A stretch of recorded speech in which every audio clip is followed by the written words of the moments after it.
if you look back at it and see a bunch of crazy young people roaming around trying to tell people that the revolution is coming, it seems totally insane. And in some ways it was totally insane, but it fit into a period of revolution in the whole world.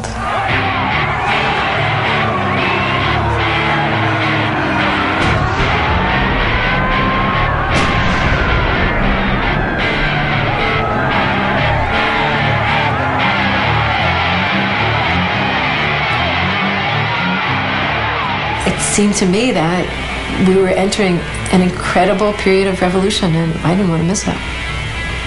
I wanted to be part of it.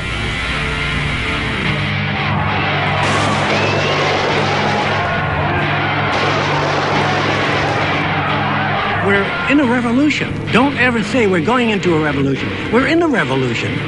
Now the question is, who's going to win it?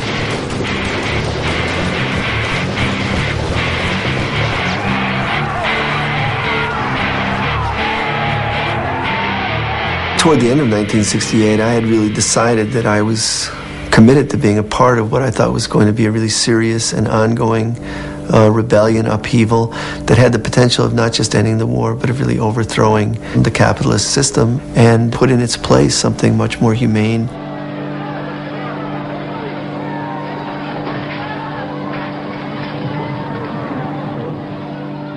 Weatherman was one of the factions into which the militant student organization SDS, Students for a Democratic Society, split at its 1969 annual convention.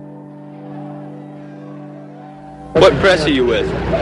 What? WGM. WGM? Okay. Well, if you don't stop taking pictures now, we're not going to allow you into the convention, friend. In June of 1969, the organization Students for a Democratic Society held its annual convention at the Coliseum in Chicago. One of the leaders of the SDS, Bernadine Dorn, who identified herself as a national secretary, said she wanted no vultures inside, vultures meaning the press.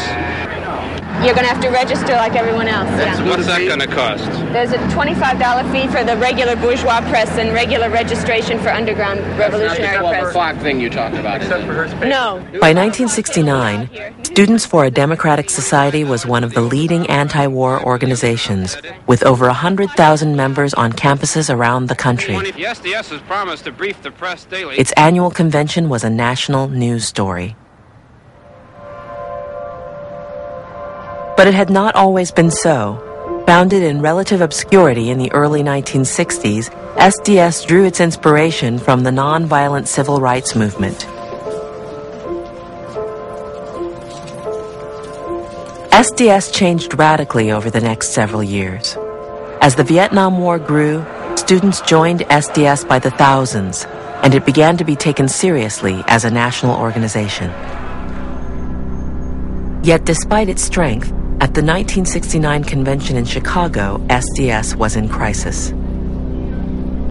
Many members felt that years of nonviolent protest had done little or nothing to stop the war and change American society. They were desperate, and in the Chicago Coliseum, the organization consumed itself in strife and power struggles. No one can understand the degree of disunity, factionalism, and anarchy that exists within the Students for a Democratic Society until the radicals get together for a convention. It is, said one old SDSer, like a children's crusade gone mad. Out of the ashes of SDS, a faction called the Weathermen took control of the organization. They picked up the apparatus of the organization and the name of the organization, and they walked away with it. I mean, it was organizational piracy. The Weathermen were some of the stars of the student left. Bernadine Dorn was a lawyer and national secretary of SDS.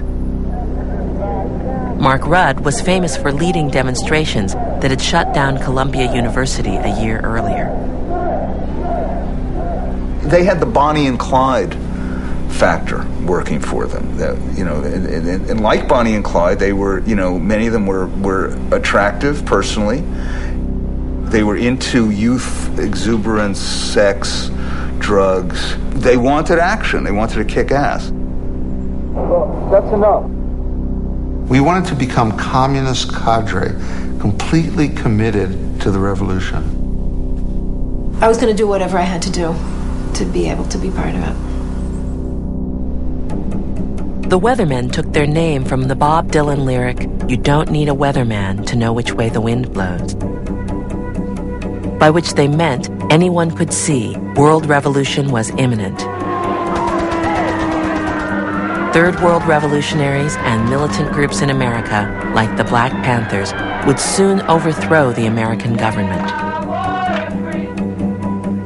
They argued that SDS had to join this worldwide revolution by organizing white kids to begin fighting. White youth must choose sides now. We must either fight on the side of the oppressed or be on the side of the oppressor. The Weather people's ideas about revolution and communism were kindergarten ideas. So it was kind of, we're going to go it alone. There's a revolution in process. Join us. That's it. That's basically what they were saying. Join us or fuck you. It was infuriating and depressing. And I sat in a state of horror watching the Weathermen running away with the student left.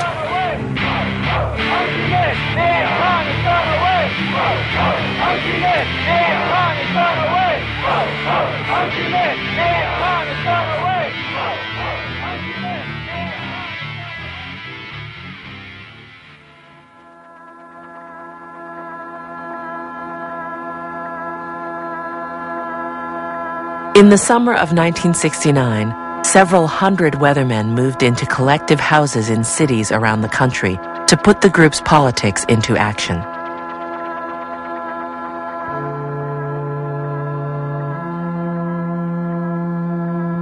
We're building a revolutionary movement that will fight the internal army, which is the police force. Yes, more physical contact if that's necessary.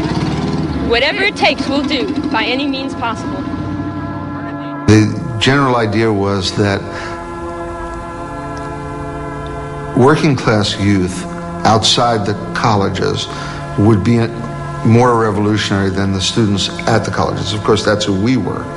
So the summer of 1969 was seen as a time when we would move off campuses, establish ourselves in working class neighborhoods, organizing among working class youth. And so I went first to Detroit and then was involved in several of the summer programs. But yeah, we built collective houses, and it was this kind of intense moment of trying to transform a group of relatively privileged students into fighters and steel ourselves for what we saw was the coming upheaval.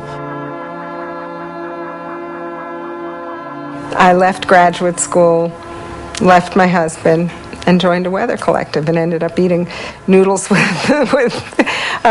garlic butter on them every night for a month, and then oatmeal with nothing on it for 3 more months.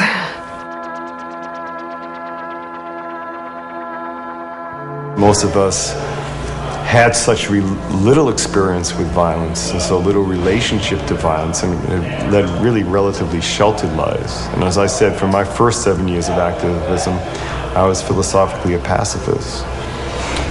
That to me, there was an aspect of what we did that was psyching ourselves up to make the jump over this hurdle from sort of a more comfortable middle class life. We developed all kinds of our own repertoire of psychological tricks, like something called the gut check, where we'd challenge each other to be more violent and to be therefore more revolutionary, or to be more disciplined, to give up our bourgeois luxuries. Oh, Jesus, sometimes they'd just go all night and they'd pick out someone. It was, to me, it was just too cultish. There would be, people would go on and on about, well, first of all, there was smash monogamy. You know about that. Didn't have monogamous relationships.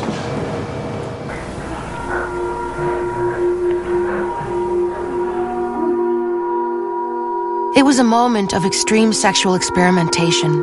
Group sex, homosexuality, casual sex hookups were all tried as we attempted to break out of the repression of the past into the revolutionary future.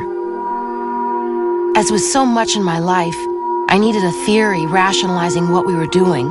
I argued publicly that since sex was the ultimate